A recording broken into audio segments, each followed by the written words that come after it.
여러분 반갑습니다. 누가복음 말씀 묵상 시간입니다. 오늘부터 본격적으로 설 연휴가 시작되었습니다. 모든 가정 위에 하늘의 평화 가득 임하기를 간절히 소망합니다. 모든 가족 간에 사랑의 대화가 있기를 바라며 또 기쁨과 정을 나눌 수 있기를 간절히 소망합니다. 여러분, 우리가 함부로 우리가 가지고 있는 어떤 잘못을 남에게 책임 전가하지 않기를 바랍니다. 여러분, 다른 사람을 욕하고 비판하는 것은 때로는 나의 이 의로움을 자랑하기 위해서, 드러내기 위해서 그렇게 할 때가 많습니다. 내가 누군가를 욕을 하거나 내가 누군가를 비판할 때, 또 어떤 사회에 대해서 비판할 때 자연스럽게 나는 의로운 자처럼 보입니다. 여러분, 이런 것을 주의해야만 합니다. 사실은 나도 그 욕을 얻어먹을 수 있고 나도 그 비판을 받을 수 있는 대상이 될 수 있기 때문입니다. 그러므로 우리는 함부로 개혁을 얘기할 때 나는 의롭고 당신은 틀려서 그래서 당신만 개혁되어야 한다, 이런 생각을 버려야만 합니다. 진짜 개혁은 나 자신으로부터 시작이 되어야만 합니다. 내 안에 있는 어떤 죄가 있다면, 악습이 있다면, 하나님 보시기에 정말 하나님이 싫어하시는 어떤 것들이 있다면 그것을 먼저 없애는 것부터 개혁은 시작이 돼야만 합니다. 여러분, 오늘 말씀은 어떤 한 사람이 예수님께 나와서 예수님, 이 빌라도가 갈릴리에서 온 사람들을 죽였습니다. 그런데 그 갈릴리 사람들 얼마나 죄가 많았으면 성전에서 예배를 드리다가 그런 변을 당했습니까? 그런 이야기를 하면서 반면에 죽지 않은 자기들은 굉장히 의로운 것처럼 이야기를 합니다. 그러나 예수님은 여기에 대해서 그들에게 좋은 이야기를 해주지 않습니다. 오히려 예수님께서는 모든 사람들이 하나님 앞에 회개해야 한다는 그 회개의 메시지를 전달합니다. 오늘 말씀을 통해서 우리가 하나님 앞에 어떻게 겸허한 자세로 또 겸손한 자세로 살아가야 할지 좀 더 깊이 한번 살펴보도록 하겠습니다. 오늘 말씀 누가복음 13장 1절에서 9절입니다. 1절을 먼저 읽어드립니다.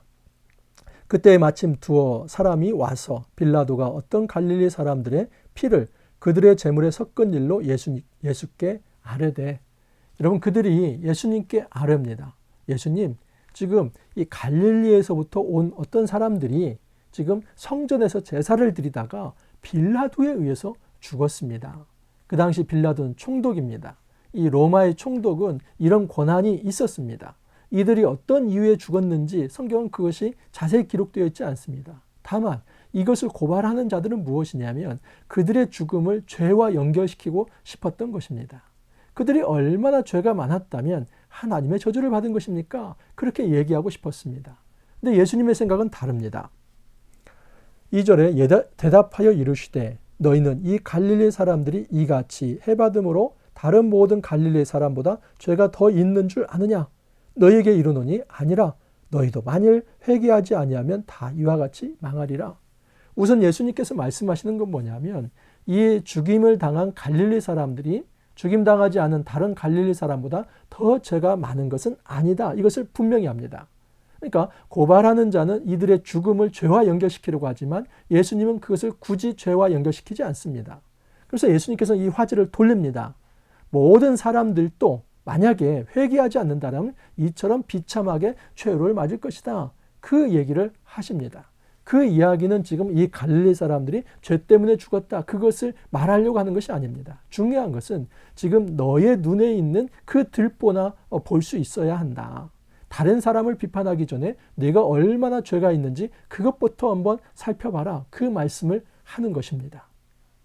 또한 예수님은 덧붙여서 이런 말씀을 합니다. 4절 이하를 보면 또 실로암에서 망대가 무너져 치어 죽은 18사람이 예루살렘에 거한 다른 사람보다 죄가 더 있는 줄 아느냐? 너희에게 이르노니 아니라 너희도 만일 회개하지 아니하면 다 이와 같이 망하리라. 똑같은 예입니다. 갈릴리는 북쪽 지방이고 또 이 실로암은 바로 예루살렘이죠. 그 예루살렘 유대 지역에 있는 사람들도 18명이 지금 이 실로암 그 망대가 무너지면서 그 치어 죽었다는 겁니다.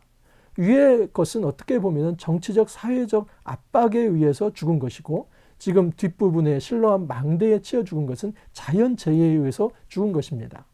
예수님은 여기에 대해서도 지금 이 죽임을 당한 자들이 죽임당하지 않은 사람들보다 더 많이 죄 지은 것은 아니다.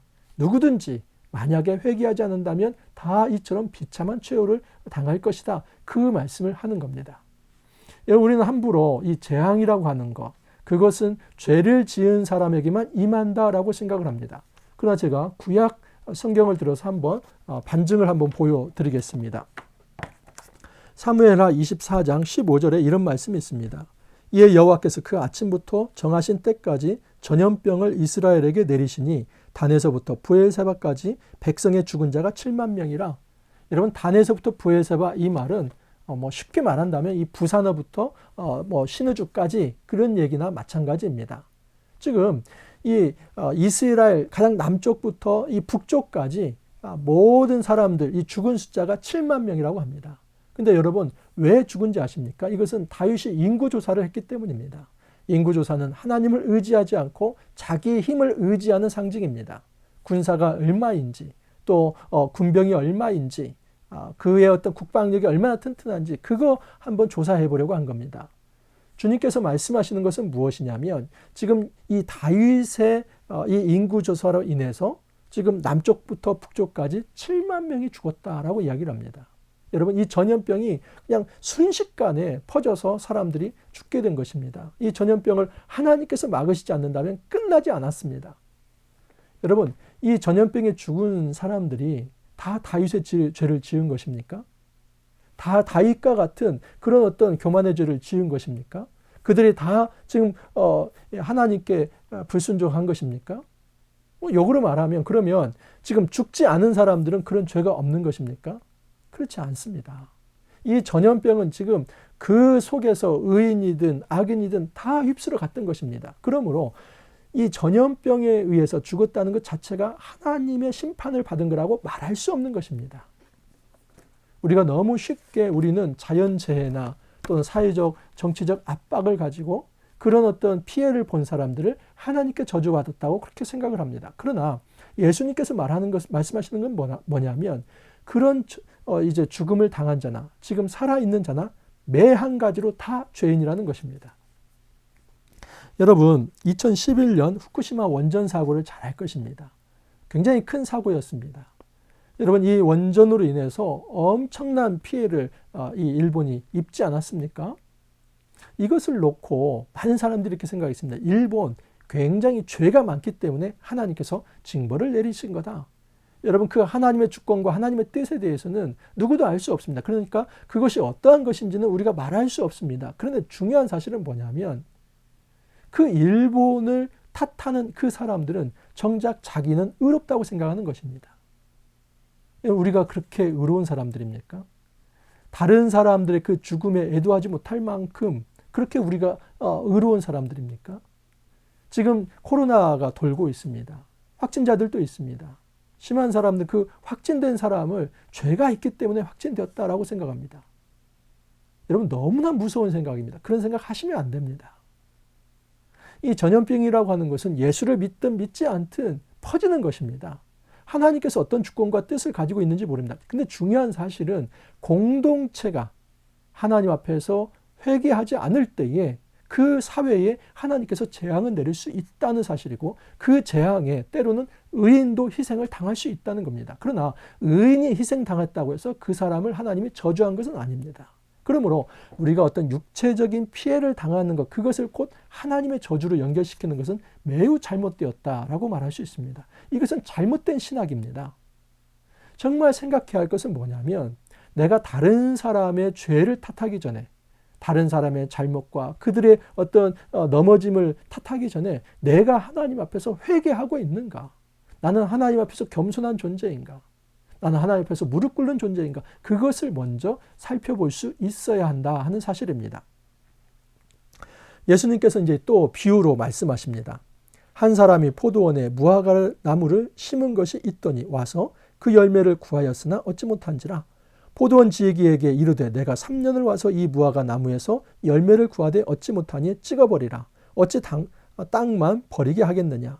대답하여 이르되 주인이여, 금년에도 그대로 두소서. 내가 두릅하고 거름을 줄이니 이후에 만일 열매가 열면 좋거니와 그렇지 않으면 찍어버리소서 하였다 하시니라. 어떠한 사람이 포도원에 무화과 나무를 심었습니다. 그런데 그 무화과가 전혀 열매를 맺지 못합니다. 3년이 지나도 열매를 맺지 못합니다. 그래서 그 주인이 와서 땅만 버린다. 이 무화과 나무 찍어버리자라고 얘기를 합니다. 근데 그 포도원 지기가 1년만 더 좀 참아 주십시오.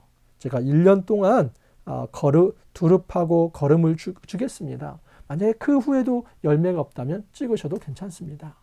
여러분, 이것은 하나님의 심판을 염두에 둔 것입니다. 공교롭게도 여기 3년은 예수님의 공생의 3년과 연결되어 있습니다. 예수님께서 이 사역을 하더라도 하나님 앞에 돌아오는 자들이 적었다는 사실입니다. 예수님께서 하나님 나라 복음을 전하고 회개의 메시지를 전하지만 그 하나님 앞에 회개하는 자들이 적었다는 것입니다. 거기에 대해서 예수님께서 하시는 말씀은 조금만 더 기다려 주십시오. 긍휼을 베풀어 주십시오. 여러분, 예수님의 이 중보 기도가 아니라고 한다면 우리는 정말 살아갈 수 없을 것입니다. 예수님께서는 지금도 중보 기도를 하십니다. 그의 백성들이 정말 살아있는 모든 것은 하나님의 긍휼 때문이며 또 예수 그리스도의 중보 때문이다라고 말할 수 있습니다. 예수님께서는 지금 무슨 얘기를 하시냐면 이 중보 기도로 인해서 아직 기회가 남아있을 때 회개하라는 것입니다. 여러분, 우리가 먼저 하나님 앞에 회개해야만 합니다. 다른 사람의 죄를 운운하기 전에, 다른 사람의 그 죄 때문에 심판받았다 그렇게 정죄하기 전에 나에게 임할 심판을 더 무서워하고 그 심판의 날이 이르기 전에 빨리 회개하는 것이 좋습니다. 주님께서 우리에게 메시지를 전합니다. 다른 사람을 욕하고 비판하면서 너 자신을 의롭다고 그렇게 떠벌리지 마라. 너 자신도 다른 사람 이상으로 부족한 부분이 많고 죄 지은 부분이 있다. 너 자신이나 빨리 하나님 앞에 회개하라. 그 메시지를 던져주십니다. 우리는 너무나 쉽게 이 사회의 적폐와 악폐에 대해서 욕을 합니다. 물론 여러분, 이 정의를 바로 세우는 거 굉장히 필요하고 비판이 있어야만 사회가 건강해집니다. 그런데 문제는 무엇이냐면 나를 빼는 것. 나를 빼놓고 다른 사람이 잘못되었습니다.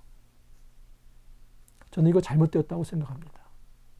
여러분, 그 사회에 정말 나쁜 어떤 적폐 속에 내 자신도 포함이 되어 있는 것입니다.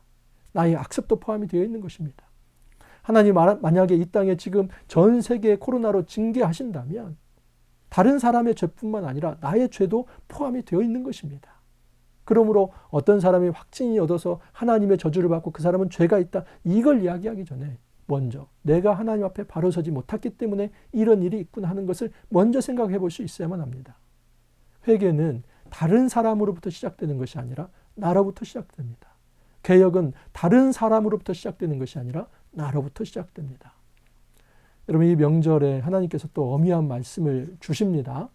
우리가 먼저 우리 자신을 돌아보면서 남 탓하기 전에, 남에게 책임 전가하면서 나를 의로운 채 하기 전에 정말 내가 하나님 앞에서 얼마나 잘못된 존재인지 먼저 성찰할 수 있기를 바라며 하나님 앞에 회개하면서 주님의 긍휼과 사유의 은혜를 체험하기를 간절히 소망합니다. 이렇게 기도합니다. 주님, 저희들 설 명절 연휴 이제 맞게 하여 주시니 감사합니다. 모든 가족들 하나님 평안할 수 있게 하시고 또 코로나로부터 하나님 지켜주시고 안전할 수 있도록 도와주옵소서. 우리가 이 사회를 욕하기 전에, 다른 사람을 비판하기 전에 그 잘못이 내게 있는지를 먼저 살펴볼 수 있는 그런 신실한 자들 될 수 있도록 주님 축복하여 주옵소서.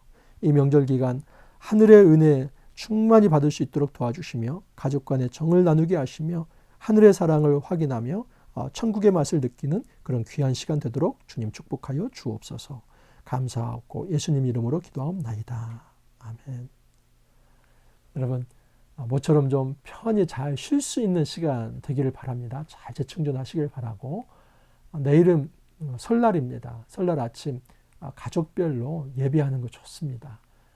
내일 설날 말씀은 또 그 설날에 맞게, 물론 내일 본문이지만 설날에 맞게 좀 짧게 제가 메시지를 전달하겠습니다. 이것을 활용해서 가족 예배를 드리셔도 괜찮습니다. 모쪼록 여러분 가족들과 만나서 정말 귀한 사랑의 정, 평안한 시간 갖기를 간절히 소망합니다. 감사합니다.